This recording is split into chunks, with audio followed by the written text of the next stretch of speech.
আপনাদের। আরবরা যখন নবীজির ওফাতের পর বিভিন্ন সাম্রাজ্য যেমন রোমান পারস্যদের পরাজিত করিয়া নিজেদের সাম্রাজ্য বানায়, সেটা সর্বপ্রথম উমাইয়া আমলে ভারতবর্ষ পর্যন্ত পৌঁছায়। মোহাম্মদ বিন কাসেমের নেতৃত্বে মুসলমানরা 711 সালে মাকরান, বেলুচিস্তান আর সিন্ধু প্রদেশ জয় করে। মোহাম্মদ বিন কাসিম সিন্ধু থেকে নদী ধইরা উত্তর দিকে বর্তমান পাঞ্জাবের মুলতান পর্যন্ত জয় করছিলেন। এইখানে আরবদের বিজয় থেমে থাকে প্রায় 300 বছর। ততদিনে উমাইয়াদের পতন হইয়া আব্বাসীয় খলিফারা আসছেন এবং আব্বাসীয় সাম্রাজ্য দুর্বল হইয়া বিভিন্ন খণ্ডে বিভক্ত হয়ে গেছে। আব্বাসীয় সাম্রাজ্যের পূর্ব দিকের প্রদেশ ইরান, খোরাসান আর তুরানে সামানিদ নামে একটা সালতানাত প্রতিষ্ঠা হয় 874 থেকে 999 সাল পর্যন্ত। তুরান হইতেছে তুর্কিদের এলাকা। খোরাসানের উত্তরে একটা বিখ্যাত নদী আছে যার নাম আমুদরিয়া, আপনারা শুনছেন না? গ্রিকরা একে অক্সাস বলতো। আলেকজান্ডার দ্য গ্রেট এই নদী ক্রস করছিলেন তার যুদ্ধযাত্রায়। সেই নদী হইতেছে ইরান আর তুরানের সীমানা। সেই নদীর উত্তরে তুরানি বা তুর্কিরা থাকতো। তুরানি তুর্কি ট্রাইব গুলা অশ্বারোহী বা নমাডিক ছিল। সামানিদ সুলতানেরা ইরানি ছিল এবং তারা ফার্সি ভাষায় ব্যাপক পৃষ্ঠপোষকতা করত। আধুনিক ফার্সি সাহিত্য সামানিদ আমল থেকে শুরু হয়েছে। ফার্সি লেখা হয় আরবি হরফে। ইরানের মহাকবি ফেরদৌসি এই সময়ের মানুষ। সামানিদ সুলতানেরা তাদের রাজসভা এবং সামরিক বাহিনীতে তুরানি অশ্বারোহীদের ব্যাপকভাবে রিক্রুট করছিল। এদের মধ্যে একজন তুর্কি সেনাপতি আলেপ্তেগিন 962 সালে বর্তমান আফগানিস্তানের গজনি শহর জয় করে এনে নিজের একটা সাম্রাজ্যের গোড়াপত্তন করে। এই আলেপ্তেগিনের নাতি বা দৌহিত্র হচ্ছে গজনির বিখ্যাত সুলতান মাহমুদ, যিনি অশ্বারোহী তুর্কি বাহিনী নিয়ে ভারতবর্ষের পাঞ্জাব বিজয় করে তার সাম্রাজ্য যোগ করে। এর ফলে আরবদের বেলুচিস্তান এবং সিন্ধু বিজয়ের প্রায় 300 বছর পর মুসলমানরা বর্তমান সীমান্ত প্রদেশ পাঞ্জাব বিজয় করে। সুলতান মাহমুদ এবং পার্শ্ববর্তী গজনী সুলতানেরা তুর্কি হওয়া সত্ত্বেও তারা সামানিদ সুলতানদের অনুসরণে ফার্সিকেই নিজেদের অফিসিয়াল ভাষা হিসেবে ব্যবহার করতেন। সুলতান মাহমুদ মহাকবি ফেরদৌসিকে নিয়ে পারস্যের মহাকাব্য শাহনামা রচনা করছিলেন। আপনারা জানেন না যে বিখ্যাত শাহনামা? তো গজনীর এই সালতানাত 1186 সাল পর্যন্ত ছিল। 1186 সাল পর্যন্ত আফগানিস্তানের ঘুর শহরে তুর্কিক সেনাপতি মুইজুদ্দিন মোহাম্মদ ঘুরি গজনির সালতানাতকে বিজয় করে যোগ করেন নিজের সাম্রাজ্যে। এরপর উনি 1192 সালে দিল্লির কাছে নিজের বর্ম আচ্ছাদিত ঘোড়সওয়ার হেভি ক্যাভারলি এই তুর্কি বাহিনী নিয়ে তরাইনের যুদ্ধে রাজপুত রাজা পৃথ্বীরাজ চৌহানকে পরাজিত করে ভারতবর্ষের মুসলমানদের প্রথম কেন্দ্র দিল্লি সালতানাত প্রতিষ্ঠা করেন। এই সময়ে দিল্লি সালতানাতে তুর্কি, আফগান, ইরানি এই সমস্ত মুসলিম জাতি সেনা হিসেবে দলে দলে যোগ দেয়, কিন্তু তারা অফিসিয়াল ভাষা হিসেবে তাদের আগের গজনীর সুলতান মাহমুদ এবং সামানিদদের অনুসরণে ফার্সিকেই বহাল রাখে। ভারতবর্ষে মুসলিম শাসনের সূচনা হয় দিল্লি সালতানাতের মধ্য দিয়ে। এরপরে আস্তে আস্তে মুঘল বাদশাহ আওরঙ্গজেবের সময় প্রায় পুরো ভারতবর্ষ মুঘলদের অধীনে আসে। মুঘলরাও ফার্সির ব্যবহার জারি রাখে। দিল্লি ছিল সালতানাতের রাজধানী বা কেন্দ্রবিন্দু। দিল্লির আশেপাশের এলাকায় খারি বলি নামে একটা ভাষা প্রচলন ছিল। এত জাতের মুসলিম দিল্লিতে সেটেল করার ফলে তারা এই খারি বলি ভাষা ব্যবহার শুরু করে। এর মধ্যে যুক্ত হয় অসংখ্য ফার্সি আর আরবি শব্দ, মানে যেগুলো ধার করা শব্দ। আমাদের বাংলাতে অসংখ্য ধার করা শব্দ আছে। খারবলি আর ফার্সি এই দুইটা মিলে তৈরি হয় উর্দু ভাষা। একে হিন্দুস্তানি ভাষাও বলা হয়, কারণ এটার উৎপত্তি হিন্দুস্তানে দিল্লি সালতানাতের সময়। দিল্লি সালতানাতের আমলে 1300 শতকে বিখ্যাত কবি আমির খসরু, যাকে ভারতের তোতাপাখি বলা হয়, উনি এই উর্দু ভাষায় সাহিত্য রচনা করেন এবং তাকে উর্দু সাহিত্যের জনক বলা হয়। এই উর্দু ভাষাকে ফার্সি আরবি হরফেই লেখা হতো স্বাভাবিকভাবেই, কারণ যারা শিক্ষিত, যারা এই সাহিত্য রচনা করতেন, তারা অলরেডি সেই হরফের রাষ্ট্রীয় কাজে ফার্সিতে ব্যবহার করতেন। এখন হিন্দুস্তানে বিভিন্ন জাতের মুসলমানদের সমাগম ঘটে। ইরানি, তুরানি, আফগান, পাঠান, তাজিক, উজবেক, হাজরা ইত্যাদি। ভারতবর্ষের মুসলমানদের সেনা সামরিতে এরকম অনেক জাতের ঘোড়সওয়ার সৈন্য সেনাপতির সমাগম হইতো। তারা এই হিন্দুস্তানি ভাষায় নিজেদের মধ্যে কমিউনিকেশন করতেন। এই জন্য এই ভাষার নাম হয়েছে উর্দু বা ক্যাম্প। বোঝা গেছে?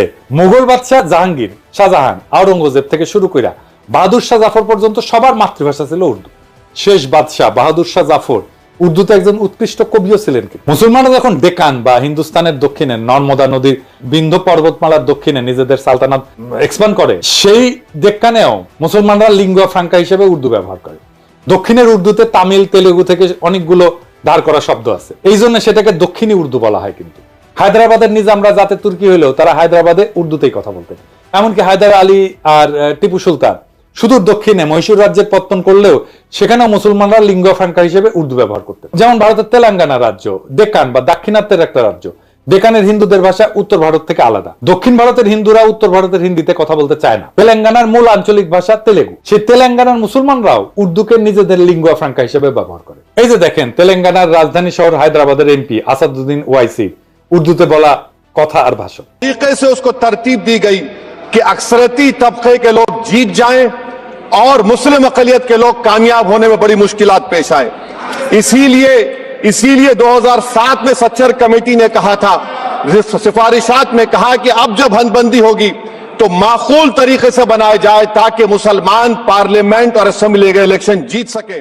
পুরা উপমহাদেশে পাঠান, পাঞ্জাবি, সিন্ধি, উত্তরপ্রদেশ, হায়দ্রাবাদ, কর্ণাটক, দক্ষিণী সব জাতের মুসলমান উর্দুকে লিঙ্গুয়া ফ্রাঙ্কা হিসেবে ব্যবহার করে। কারো কারো মধ্যে কোনো কুরকুরানি কিন্তু হয় নাই। এক বিচিত্র উদ্ভট কারণে আওয়ামী ভারতীয় প্রোপাগান্ডায় বিশাল উপমহাদেশের বিভিন্ন জাতের মুসলমানদের মধ্যে শুধু পূর্ব বাংলার বাঙালিদেরকে উর্দুতে ঘৃণা করা শিখাইতে সক্ষম হয়েছে। কিন্তু হিন্দু আর্যদের সংস্কৃত ভাষা থেকে শব্দ নিয়ে উর্দু ভাষাকে হিন্দিতে রূপান্তর করার পর সেই হিন্দিকে আবার এইসব বাঙ্গ প্রগতিশীলদের কাছে জনপ্রিয় করছে। এই দেখেন আমগের ট্যাঙ্ক ড্যান্সার আজকাল পুলিশের ভ্যানে লাথি গুতা খাওয়া আসানুল্লাহ কিনু ট্যাঙ্কে করে হিন্দি করছে, শুনেন। 71 सन का मुक्तियुद्ध में पाकिस्तान हमका विरुद्ध था एवं पाकिस्तान हमका साथ लड़ाई किया था। उस टाइम से जमात इस्लामी एक आतंकवादी संगठन था जो मानुष को, आदमी को मार दिया, नारी को मार दिया। वो संगठन पाकिस्तान बैक करता है एवं वो संगठन का जो आदमी मारा था उसका लिए विचार कर रहा है, फांसी भी हो गया। ये संगठन का साथ पाकिस्तानी का एवं पाकिस्तानी गोয়েন্দা संस्था ISI का गভীর ताल्लुक है। তো পাকিস্তান রাষ্ট্র 1947 সালে জন্ম নেয়। ভারতবর্ষে মুসলমানদের দিল্লি সালতানাত মোগল সালতানাতের উত্তরসূরি হিসেবে। স্বাভাবিকভাবেই মুসলিম সালতানাতের হেরিটেজ হিসেবে উর্দুকে পাকিস্তানের বহু ভাষাভাষী মানুষের মধ্যে লিঙ্গুয়া ফ্রাঙ্কা আর অফিসিয়াল ল্যাঙ্গুয়েজ হিসেবে নির্ধারণ করা হবে, এটা খুব স্বাভাবিক। ভারতবর্ষে মুসলমানদের সালতানাতের ইতিহাসের সাথে যারা পরিচিত তাদের কাছে এটাই ন্যাচারাল। এর বিরোধিতা যে কত বড় ষড়যন্ত্র সেটা আপনারা একটু পরে দেখবেন, ষড়যন্ত্র কারা করছে সেটাও দেখবেন, তাজ্জব হয়ে যাবেন তাদের নির্লজ্জতা দেখে।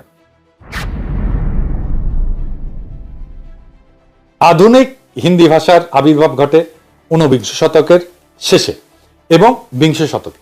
অনেক হিন্দু উর্দু ভাষার কিছু ফার্সি, আরবি ভোকাবুলারি আর ফার্সি হরফে নারাজ হয়। তারা এজিটেশন শুরু করে, উর্দু বা হিন্দুস্তানি ভাষাকে দেবনাগরী হরফে লেখার জন্য ভোকাবুলারিতে আরবি, ফার্সির বদলে সংস্কৃত থেকে ধার করা শব্দ নিয়ে রিপ্লেস করা শুরু করে।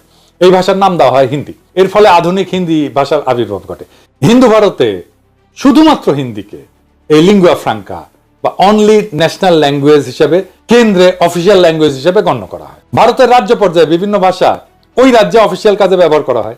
পাকিস্তানে যে প্রস্তাব জিন্না করছিল এবং খাজা নাজিমুদ্দিন উভয় দিছিলেন, আগেই বলছি আপনাদেরকে, এটা আমার কথা না, এক এক করে আপনাদের রেফারেন্স দেখাচ্ছি। ভারতের সংবিধানে আর্টিকেল 343 দেখেন, স্পষ্ট ভাষায় লেখা আছে, official language of the union shall be Hindi in Devanagari script. সাথে কিছুদিনের জন্য ইংরেজিকে রাখছে, যতদিন না মানুষ হিন্দি শেখে। সারা ভারতে সেটা প্রচলিত হয়।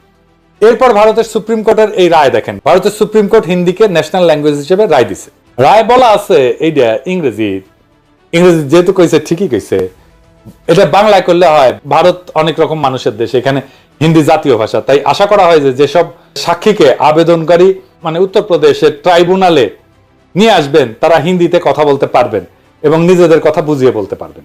এরপর সংবিধানের 351 আর্টিকেল দেখেন, স্পষ্টভাবে লেখা আছে, ভারতের কেন্দ্রের দায়িত্ব হচ্ছে হিন্দি ভাষার প্রসার ঘটানো, সাথে হিন্দি ভোকাবুলারি ক্রমান্বয়ে সংস্কৃত থেকে ধার করা শব্দ দিয়ে প্রতিস্থাপন করা। কই, ভারতের পশ্চিমবঙ্গে তো বাঙালি বাস করে।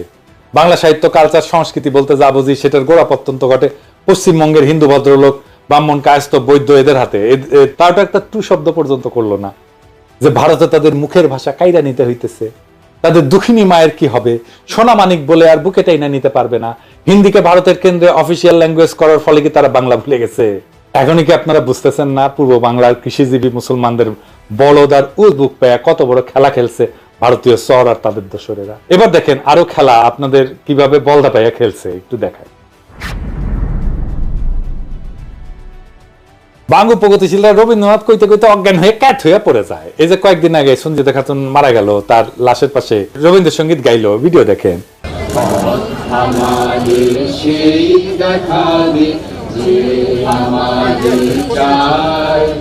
আমি অভয় মনে ছাড়ব তোরি, এই শুধু মোর দান। এখন আপনাকে আমি এই রবীন্দ্রনাথের একটা চিঠি পড়ে শোনাইতেছি, তাহলে বুঝবেন এই বাঙ্গ প্রগতিশীলদের ভারত মাতা, আওয়ামী লীগ আর বামেলামিরা কিরকম বলদ বানাইছে।